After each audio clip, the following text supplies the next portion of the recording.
just a reminder that we will be recording this session, and anyone who missed the beginning, or if they had intended on joining and are unable to, they will be able to access this recording from the Plainfield Special Improvement District website.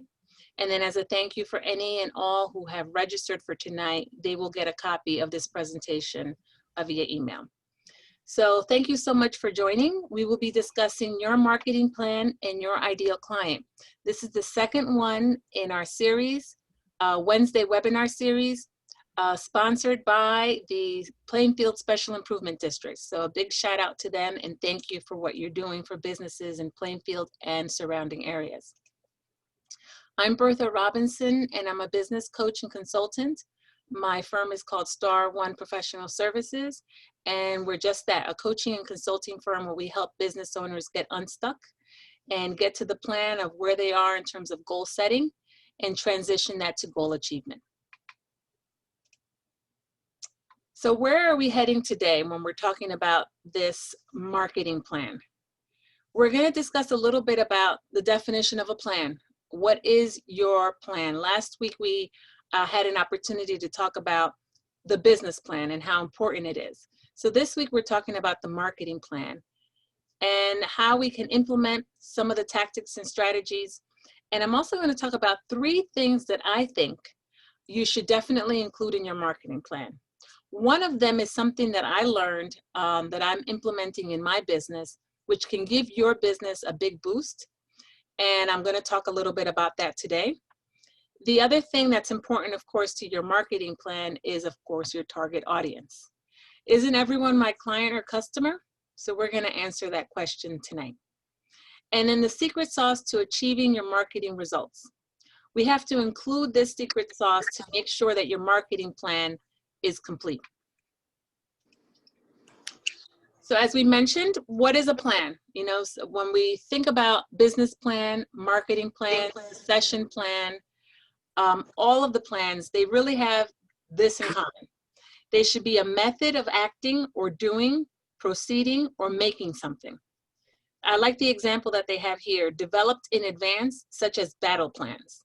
So it doesn't have to be, you know, a major battle, but the battle ahead of you or ahead of us as business owners today is, how do you have a successful marketing plan and implementation of that plan in COVID-19? So I'm considering this a battle, right? Or even a challenge for us. So think of it in those terms, whether it's the business plan that we talked about last week, the marketing plan that we're talking about today, maybe succession planning if you have a family, or if you're ready to have an exit strategy and you want to pass the baton on. So all of those have something to do with a methodology in which you're going to do something, you're going to act, you're going to make something happen, or you're going to proceed. Okay, these are some of the questions that I lead with in the marketing plan. Who do you want to reach? Okay, this is your audience. Who is it that you want to reach? Why do you want to reach them? When do you start reaching them? What's the right timing to get that audience? Do I have a specific budget allocated for reaching them? Or even to back up a little bit, do you have a budget or an investment strategy to figure out who that audience is? So it's a budget in the beginning in terms of formulating this marketing plan or sharpening the saw, or then actually to take action on the plan. And even later on, and one of the bullets that's coming up is in testing the plan at the end. So you should have a budget strategy for the beginning, when you're going to launch, how you're going to do it. Do you have all the intricate pieces that you need? Then when you do launch, when the timing is right, to make sure that your tactics are funded. And then in the back end, if it's working, great, continue to feed the tactics. If it's not working, who do I need to hire to bring on to help me figure out what's not working? Sometimes you need to hire somebody. Maybe you don't need to hire. Maybe you need to do some more market research, which we'll talk a little bit about. So having that budget is important. And then how do you reach them? Not only who do you reach, why do you reach them, but how are you going to reach them? Okay, and then as I alluded to a minute ago, how do you test that it's right? that it's working. And if it is working, do more of that. Do more of what's working. Like they say, rinse and repeat. No, it's not working. Then you have to test to see why. Why isn't it working? And what can you do to make it work? And then if you need to collaborate with someone, who will help me? Who will help you make it work or continue to make it work? You may need collaborative partners, others that are working and walking in that same vein that you are, taking that same path, that are doing things that are similar to you and getting those same results.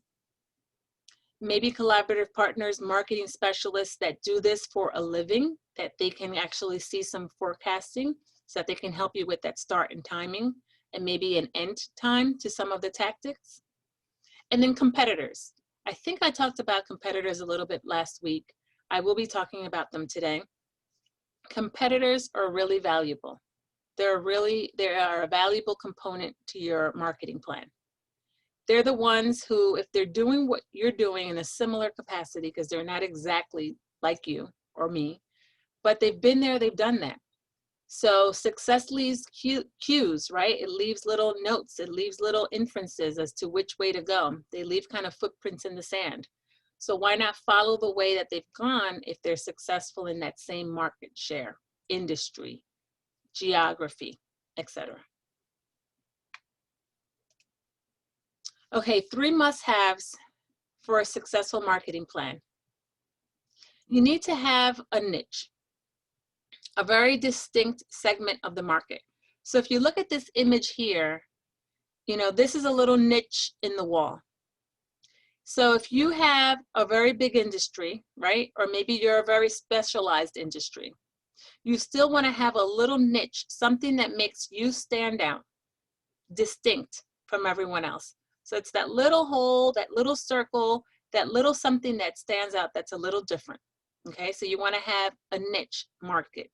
Okay, this is a specialized market that you serve. But then also what makes you special and unique and distinct is your competitive edge, your differentiator. Okay, what makes these two different is this is the market, the audience that's very specialized. This is how you are specialized. What makes you different? What makes you unique? Okay, and then the third piece that's important is the strategic alliances. And the strategic alliances is just like the image shows here. You've come to an agreement where it's a win-win for both parties. And this is going to help you bring or up-level your marketing plan. So let's talk a little bit more about this niche market. The niche market, there's a benefit to it that enables you to become the expert, the thought leader in this special community, right? In this special little circle. And the wins for you are that you have an opportunity to have enhanced, specialized, the best, the cream in terms of customer relationships.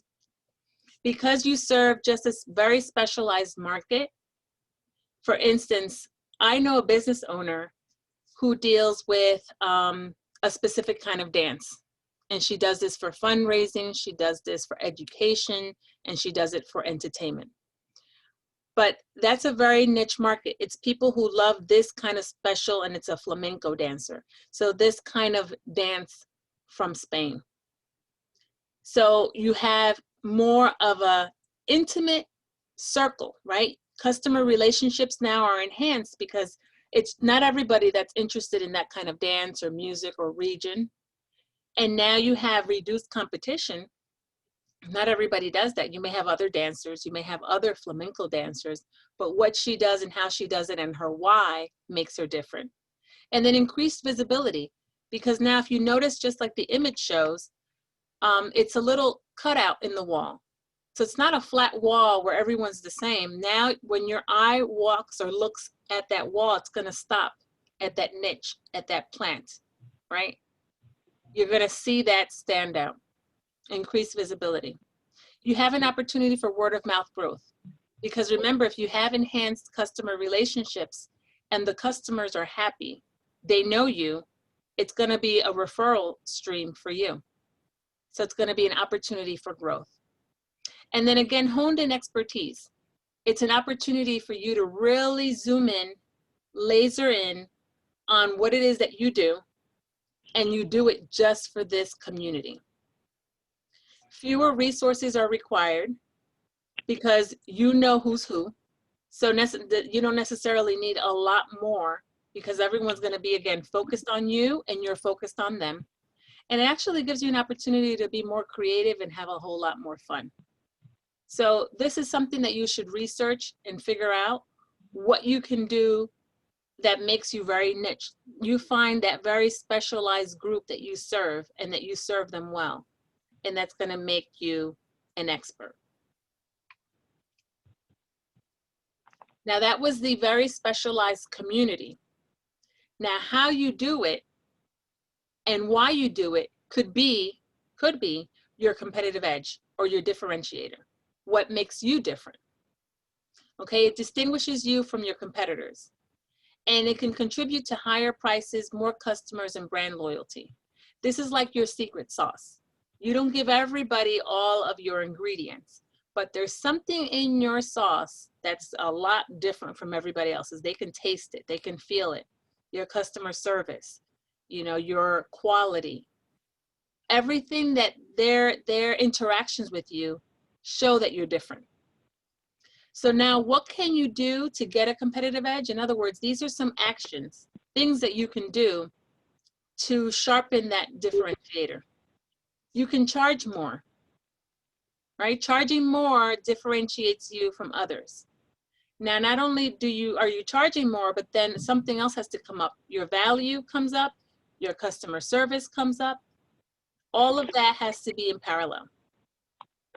You can become an influencer.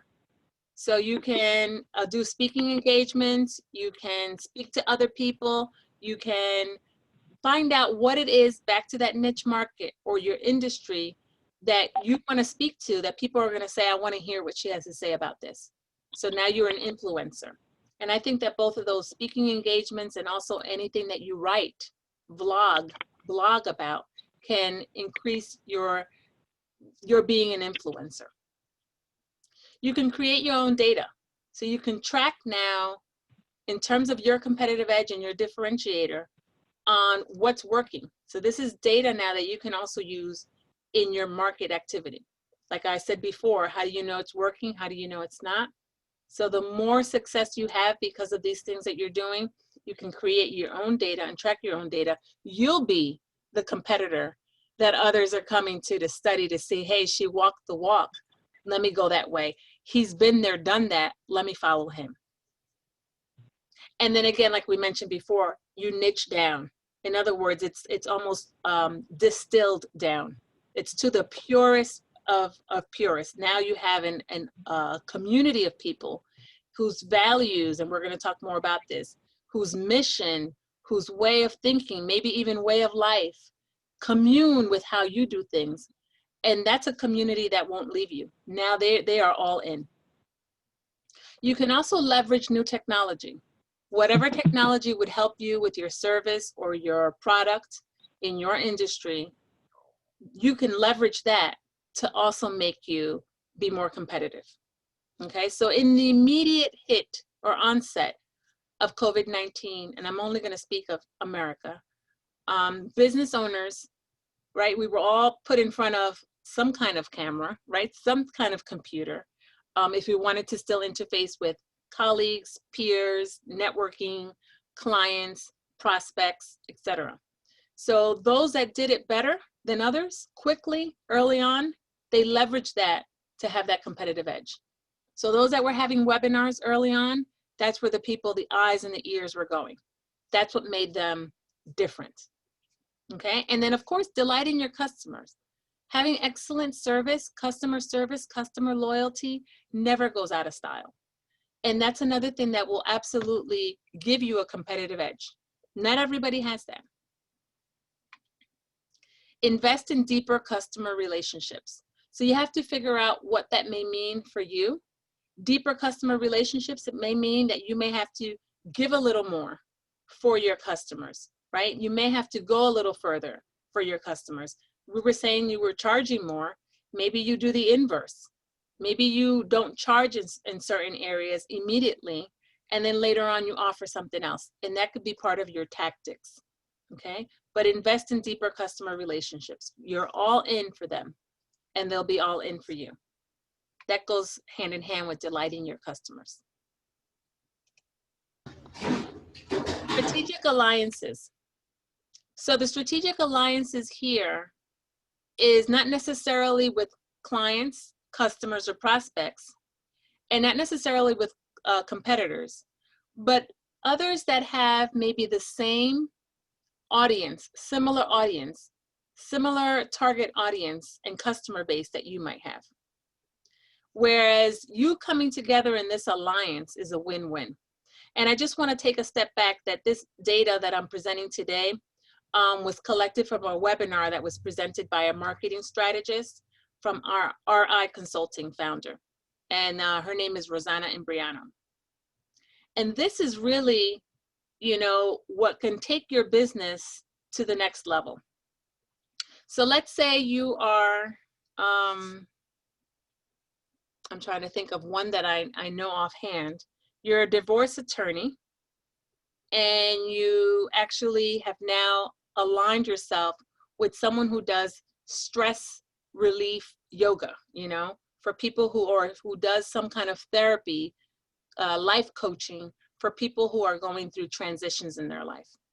So the divorce attorney and this life coach have a mutual alliance, have a strategic alliance, so that not only do they bring clients to one another, right, for growth of each of their businesses, but they're growing that relationship so that even through their clients, right, you can get referrals.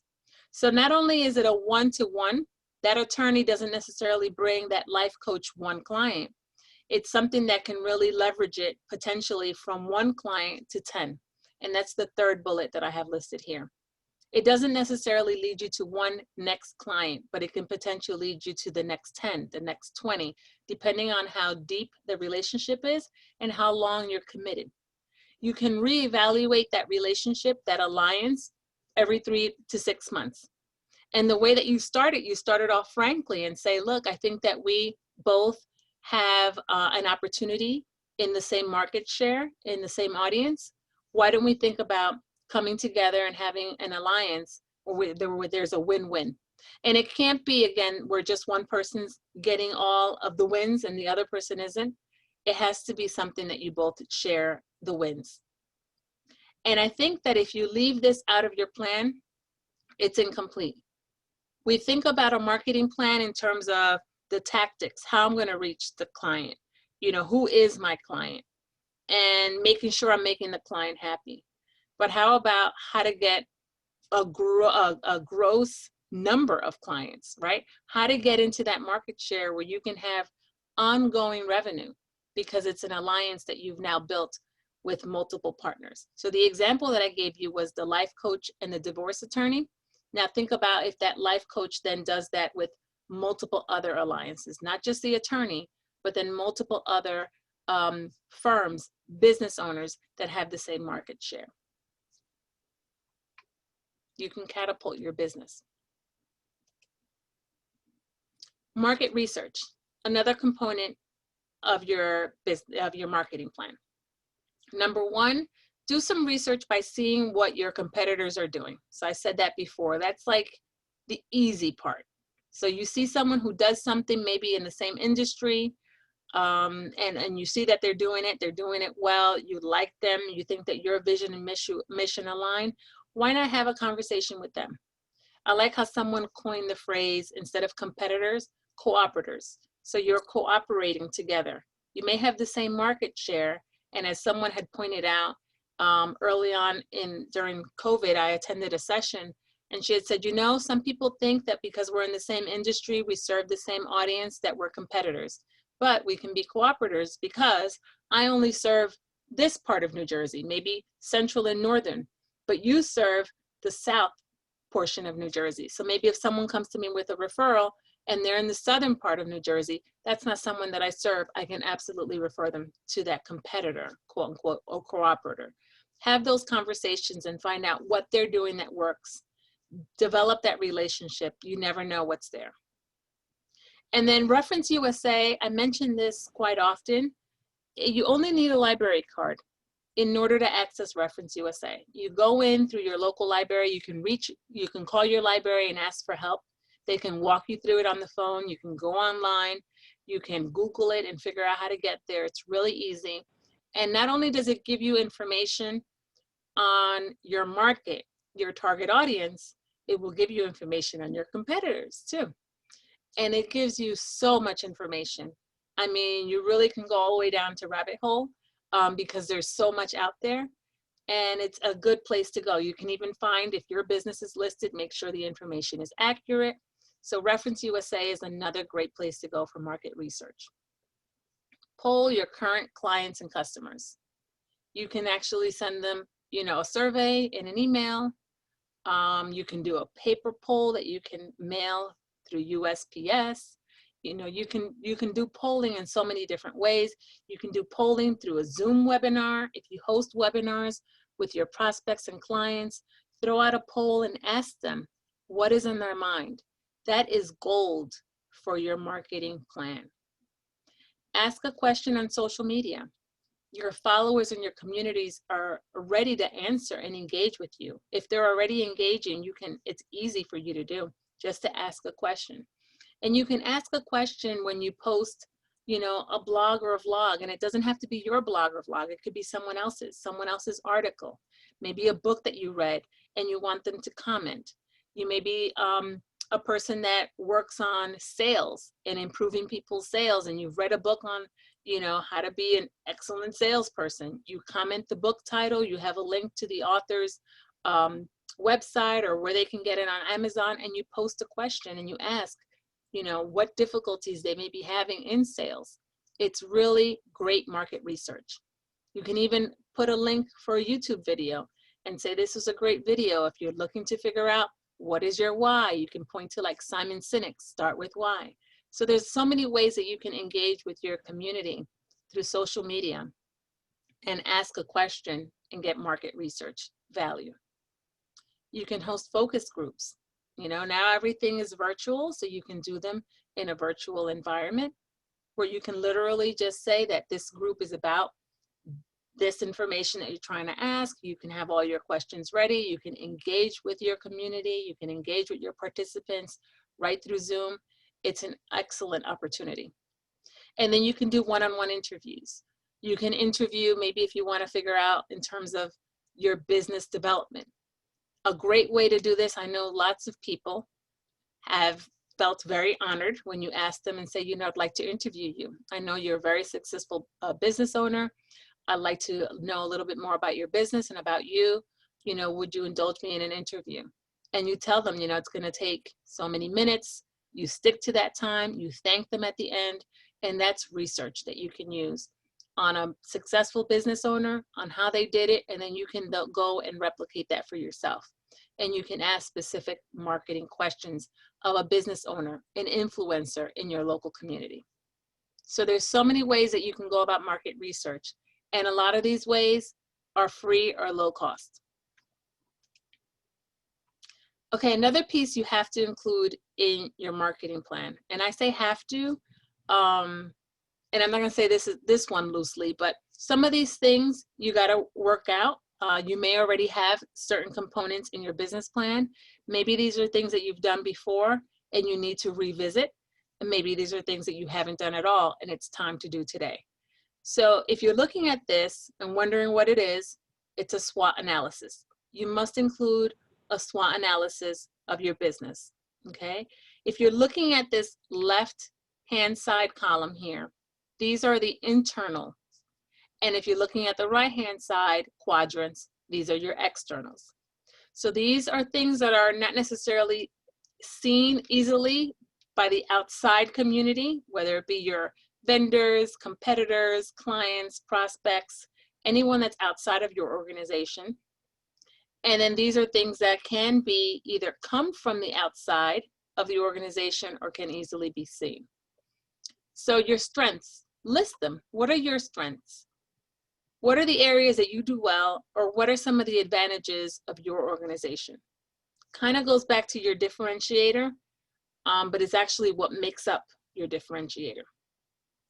If it's just you in business, you're a sole proprietor, right? You're an individual LLC, individual member, then sometimes in the beginning of a business, you are the business. So these really are the individual business owner's strengths.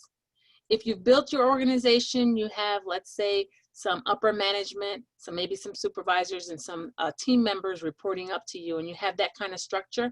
Now you can look at your structure and the leader or the leaders. But when it's just the individual, you're looking at this individual's strengths because they're looking at you as the business and the business as you. Going back to the other quadrant, which is internal, would be your weaknesses. I tend to like the word limitations. So instead of a SWOT, S-W-O-T, I like to refer to this as a SLOT, S-L-O-T. But it's widely recognized as a SWOT analysis. So instead of weaknesses, limitations.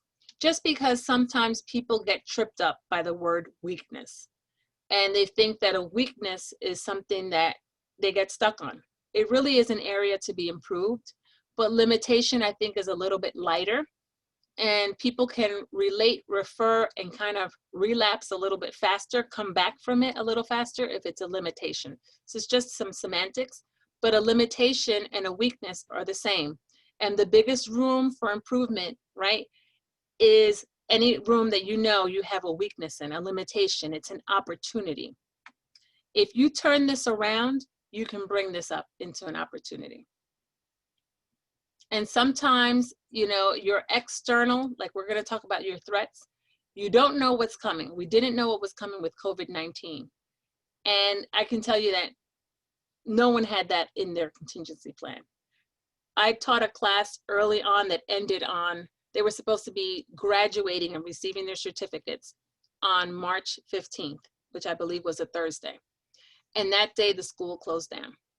So there was no certificates, no recognition in person.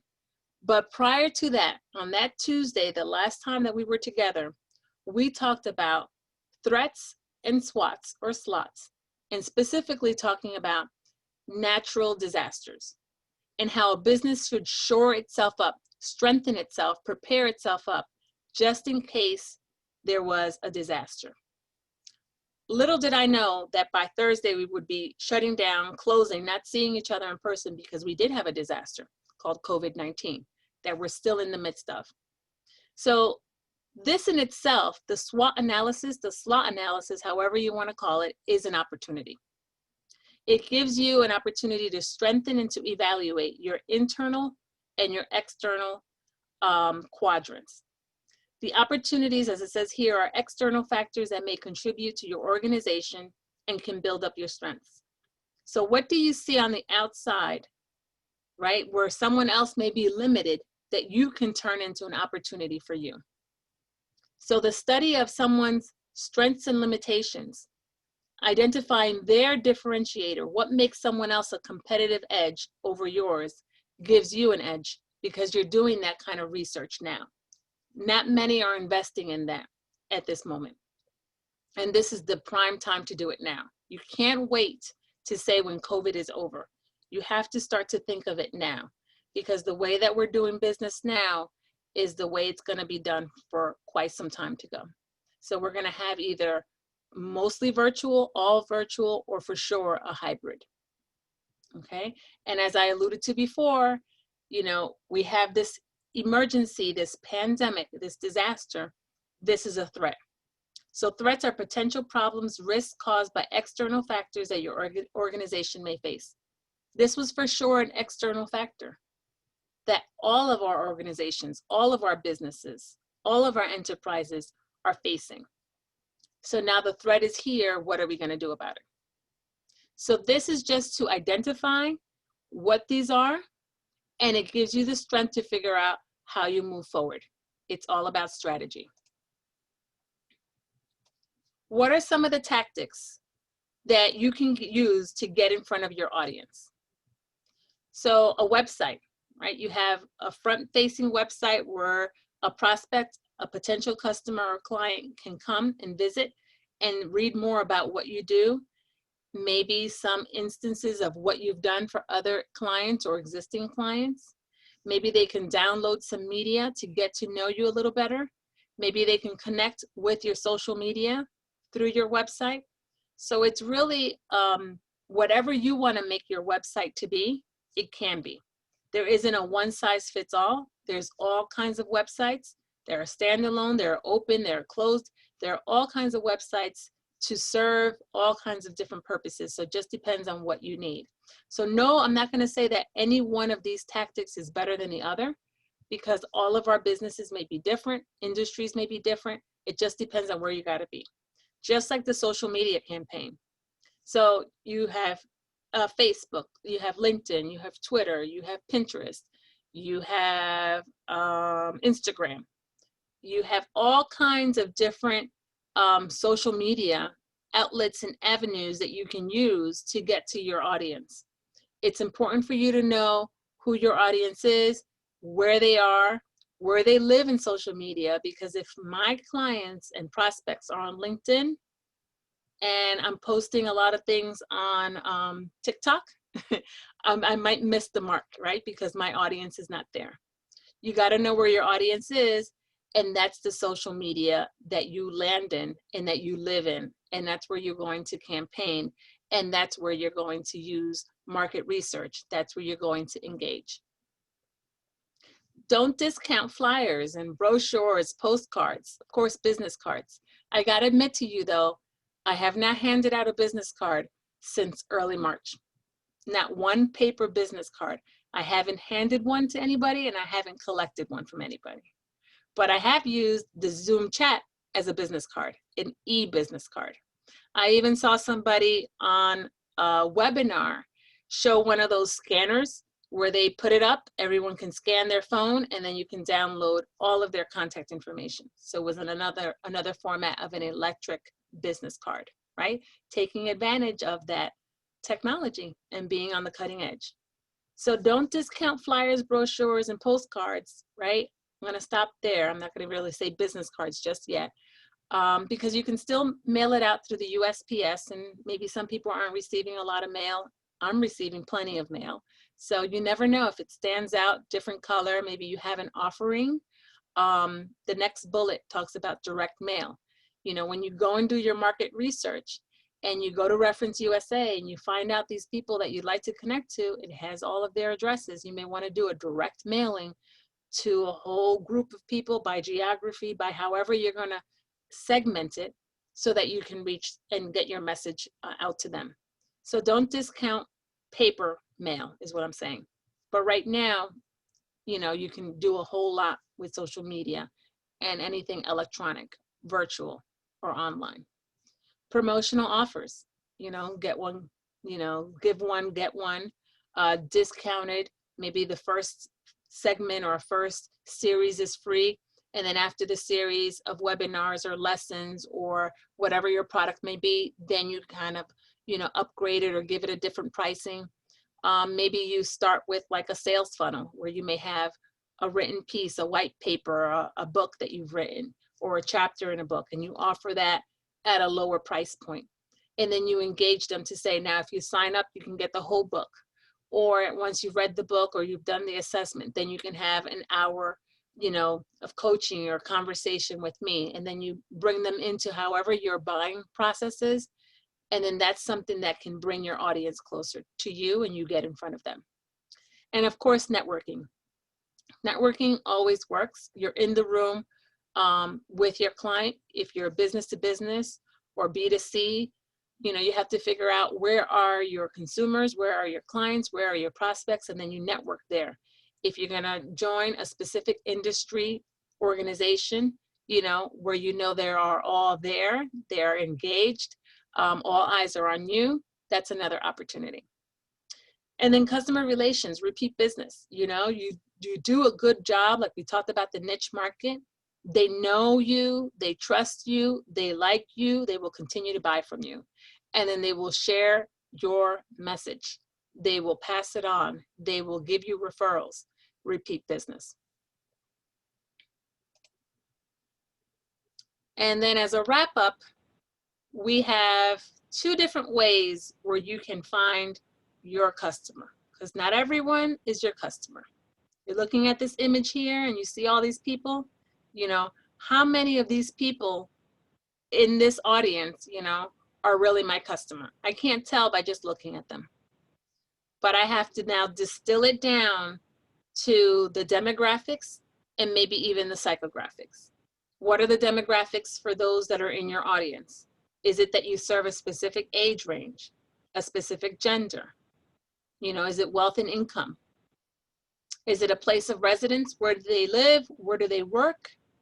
If you're working business to business, you know, what kind of industries? Where are those businesses located? Is it just New Jersey? Is it tri-state area? Is it Eastern region? Now, like I mentioned before, everybody's virtual. Is it in the USA? Your market share just now, since March, has a possibility of being expanded because so many people are online.